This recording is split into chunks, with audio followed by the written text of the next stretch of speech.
Oh, Sister Merly, yung sinabi mo tungkol sa self-reliance, ano?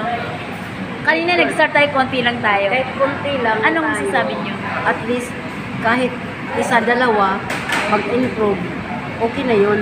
Oo, Sister Actually, Merly. yung sinasabi nga nila na what if tayo-tayo lang umaten. Sabi ko nga sa kanila, ang pinaka-importante kahit iba lang tayo, sa ating magsisimula, may dalawa o tatlo ng masenso sa ating grupo. Ano yan eh, parang brain game yan. Pag i-start na yan, dapat mag-start sa sarili natin. At susunod na yan sila. Yun. Tama. Eh, Bishop, ano masasabi mo? Bishop Cruz. Sa akin, live pa yan, live. Live. Live, via satellite. Basta merong mag-improve na family na dalawa o tatlo, na sabihin natin talaga umasenso.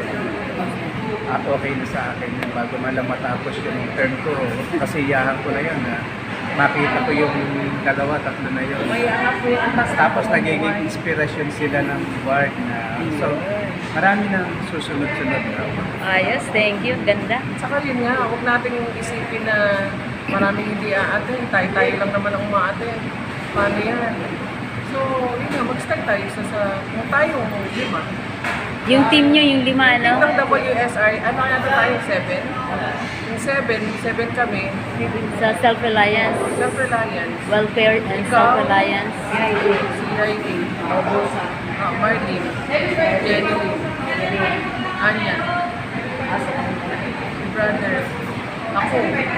O diba? Ang dami Okay. Ito. Ito, Lucky 7. Kahit kami lang Pito-pito. umatin. Thank you.